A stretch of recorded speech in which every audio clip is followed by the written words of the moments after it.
Bhogapuram airport లో విమానాలు ఎగిరేందుకు సిద్ధంగా ఉన్నాయని వీఎంఆర్డీఏ చైర్మన్ ప్రవీణ్ గోపాల్ తెలిపారు. భోగాపురం ఎయిర్పోర్ట్ కనెక్టివిటీ విషయంలో వీఎంఆర్డీఏ కీలక పాత్ర పోషించిందన్నారు. ఇప్పటికే అప్రోచ్ రోడ్లను పూర్తి చేశామంటున్న వీఎంఆర్డీఏ చైర్మన్ ప్రణవ్ గోపాల్ తో మా ప్రతినిధి Anuradha face to face.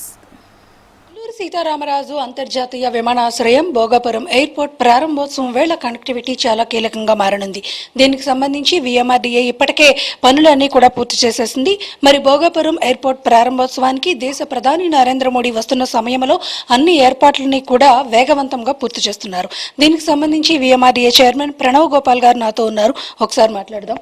Already మీరు కనెక్టివిటీస్ అన్ని కూడా పూర్తి చేశారు. భోగాపురంకి దారి ఏదని ఇప్పటిదాకా అనుకున్నారంతా, కానీ అన్ని దారులు పూర్తయ్యాయి. భోగాపురం ప్రారంభోత్సవానికి సిద్ధమవుతూ రెడీ టు టేక్ ఆఫ్ అంటుంది. మరి ఏం చెప్పాలను? కుటుంబ ప్రభుత్వం అధికారం వచ్చినప్పటి నుంచి కూడా ఉత్తరాంధ్ర ప్రాంతాన్ని ఉత్తమ ప్రాంతంగా తీర్చే విధంగా అనేక అభివృద్ధి కార్యక్రమాలు కూడా చేయడం జరిగింది. ఈరోజు ఉత్తరాంధ్ర ప్రాంత చిరకాల కళ ఇంటర్నేషనల్ ఎయిర్పోర్ట్ భోగాపురం అల్లూరి సీతారామరాజు గారు పేరు మీద ఈరోజు పెట్టుకోవడం, మన్యం వీరులు అదేవిధంగా అందరూ కూడా ఈరోజు దేశ ప్రజలందరూ కూడా హర్షించిన పరిస్థితి. ఈరోజు అనేక మంది నిరుద్యోగులకి ఉద్యోగాలు వచ్చే అవకాశం ప్రత్యక్షంగా కానీ పరోక్షంగా కానీ దాదాపు 1,00,000 మంది పైగా అందరికి వచ్చే అవకాశం ఉంది. వీఎంఆర్డీఏ ఈసారి చాలా కీలక పాత్ర పోషించి ఒక కనెక్టివిటీ రోడ్స్లోని దాదాపు 15 రోడ్లు ఏదైతే ఐడెంటిఫై చేశామో ఈ యొక్క అప్రోచ్ రోడ్స్ని ఫస్ట్ ఫేజ్లో 7 రోడ్లు తీసుకోవడం జరిగింది. 7 రోడ్లు కూడా దాదాపు 175 కోట్ల వ్యయంతో దాదాపు 26 కిలోమీటర్లకు సంబంధించి కూడా ఈ యొక్క కనెక్టివిటీ రోడ్స్ని కూడా ఏర్పాటు చేసుకోవడం జరిగింది. ముఖ్యంగా విశాఖపట్నం ప్రాంతంలో ఏదైతే ఈ యొక్క ట్రాఫిక్ రద్దీ సమస్య ఎక్కువ శాతం ఉందో తప్పనిసరిగా ప్రయాణికులు సులభంగా దాదాపు గంట సమయంలోని ఎయిర్పోర్ట్కి రీచ్ అయ్యే విధంగా ఏదైతే ఒక పెట్టుకున్నామో లక్ష్యం, దాన్ని దృష్టిలో పెట్టుకుని ఈ యొక్క అప్రోచ్ రోడ్స్ని కూడా పూర్తిస్థాయి దాదాపు 100% వరకు ఒక 3 రోడ్లను కంప్లీట్ చేసాం. అదేవిధంగా మరో కొన్ని రోడ్స్ కూడా 90% వరకు కూడా కంప్లీషన్ కూడా చేసుకోవడం జరిగింది. అడివరం సొంటాం రోడ్ సంబంధించి గవర్నమెంట్ ఆఫ్ ఇండియా దగ్గర ఆల్రెడీ ఇప్పుడు ఫారెస్ట్ సమస్య సంబంధించి ఆల్రెడీ ఉంది కాబట్టి అది కూడా తీరిన వెంటనే దాదాపు అది కూడా ఒక 1 నెల రోజుల్లో కూడా పూర్తిస్థాయికి ప్రజలకు అందుబాటులో తీసుకురావడం కూడా జరుగుతుంది. భోగాపురం ఎయిర్పోర్ట్ ఆంధ్రాకే గేట్వేగా చెప్పబడుతుంది. ముఖ్యంగా ఉత్తరాంధ్ర యువత ఎప్పటి నుంచో కూడా ఎయిర్పోర్ట్ ఇక్కడికి వచ్చినప్పుడు అలాగే గూగుల్ డేటా సెంటర్ కానీ ఇతర ప్రాజెక్ట్స్తో ఇవన్నీ కనెక్టివిటీస్ వస్తే గనక ఈ ప్రాంతం అభివృద్ధి చెందుతుంది. వెనుకబడిన ప్రాంతంగా కాకుండా అభివృద్ధి చెందే ప్రాంతంగా ఈ ఉత్తరాంధ్ర జిల్లాలు వెళ్ళాలి అనేది ఒక ఆకాంక్ష. మీరేమంటారు? అందులో మీరు కూడా చాలా పోరాటాల్లో పాల్గొన్నారు.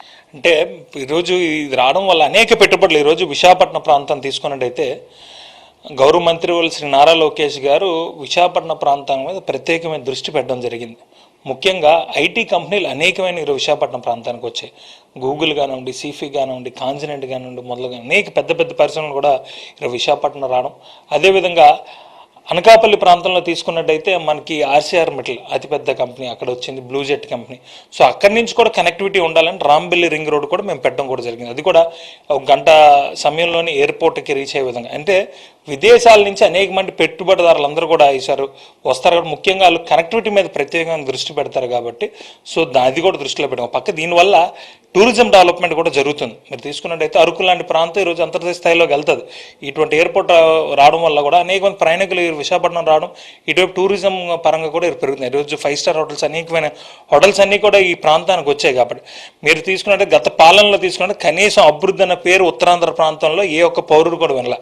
ఈరోజు కూటమి ప్రభుత్వం అధికారం వచ్చిన తర్వాత అభివృద్ధి అనే పదం పూర్తిగా ప్రతి ఒక్కళ్ళ నోట్లో కూడా ఈరోజు ఉంది. ఈరోజు ఉత్తరాంధ్ర ప్రాంత ప్రజలందరి తరపున గౌరవ ముఖ్యమంత్రి శ్రీ నారా చంద్రబాబు నాయుడు గారికి కూడా కృతజ్ఞతలు తెలియజేసుకుంటున్నాం. ఎందుకంటే అనేక పరిశ్రమలు ఈరోజు తీసుకొచ్చారు. అదేవిధంగా పక్క డెవలప్మెంట్ కానివ్వండి, అది టూరిజం డెవలప్మెంట్ కూడా ఈరోజు చేయడం కూడా జరుగుతుంది. సో ప్రజలందరూ కూడా వాళ్ళకు చిరకాలగా ఉత్తరాంధ్ర రూపురేఖలు మారే పరిస్థితి గేమ్ చేంజర్లాగా ఉండబోతుంది. ఫైనల్లీ ఇప్పుడు ప్రధాని రాకతో ఈ ఉత్తరాంధ్ర భోగాపురం ప్రాజెక్ట్ అనేది ఇంటర్నేషనల్ లెవెల్లో ఒక చర్చ జరుగుతుంది. సో ప్రధాని రాక కోసం ఎలాంటి ఏర్పాట్లు జరుగుతున్నాయి? భోగాపురంలో ఎట్ ప్రెజెంట్ సిచ్యువేషన్ ఎలా ఉంది? ప్రధాని నరేంద్ర మోడీ గారు ఏదైతే విశాఖపట్నం వస్తున్నారో ఈ తరుణంలోని ఈ యొక్క ప్రాంతం భోగాపురం ఇంటర్నేషనల్ ఎయిర్పోర్ట్ సంబంధించి ప్రారంభోత్సవానికి వస్తున్నారు కాబట్టి అది విశాఖపట్నం, అనకాపల్లి ఈ ప్రాంతం అందరి ప్రజలు కూడా, ఎందుకంటే ఈరోజు ఉత్తరాంధ్ర ప్రాంతానికి ఇది ఒక ప్రెస్టీజియస్ ప్రాజెక్ట్. ఈరోజు ఉత్తరాంధ్ర ప్రజలు కళలు నెరవేరుతుంది కాబట్టి ప్రజలందరూ కూడా స్వచ్ఛందంగా ఈరోజు రావడం కూడా సిద్ధం అవుతున్నారు. అదేవిధంగా అరకు దింసా డ్యాన్స్ను కూడా ఏర్పాటు చేసుకోవడం జరిగింది. ఏదైతే అరకు ప్రాంతం నుంచి దాదాపు కొన్ని వేల మంది విద్యార్థులందరూ వచ్చి కూడా అక్కడ దింసా డ్యాన్స్ కూడా చేయడం జరుగుతుంది. అదేవిధంగా అనేక మంది ప్రజలందరూ కూడా ఈరోజు ఒక ప్రౌడ్ మూమెంట్గా ప్రతి ఒక్కరు గర్వంగా చెప్పుకుంటున్నారు. ఉత్తరాంధ్ర ప్రజలందరూ గర్వంగా చెప్పుకునే టైం కాబట్టి ప్రతి ఒక్క పౌరుడు కూడా స్వచ్ఛందంగా ఈ యొక్క కార్యక్రమానికి రావడం కూడా సిద్ధమవుతున్నారు. ఇది ఇక్కడ మొత్తానికి భోగాపురం ఎయిర్పోర్ట్ కి సంబంధించి అన్ని ఏర్పాట్లు కూడా పూర్తయ్యాయి. మరి ప్రజలందరూ కూడా ఇదొక ప్రౌడ్ ఆఫ్ మూమెంట్ గా అందరూ కూడా ఫీల్ అవుతూ భోగాపురం ఎయిర్పోర్ట్ ప్రారంభోత్సవంతో పాటు దేశ ప్రధాని నరేంద్ర మోడీ కూడా వెల్కమ్ చెప్పేందుకు సిద్ధమవుతున్నారు. ఇది ఇక్కడ లేటెస్ట్ అప్డేట్. వీడియో జర్నలిస్ట్ ధనుష్తో అనురాధ, HM TV.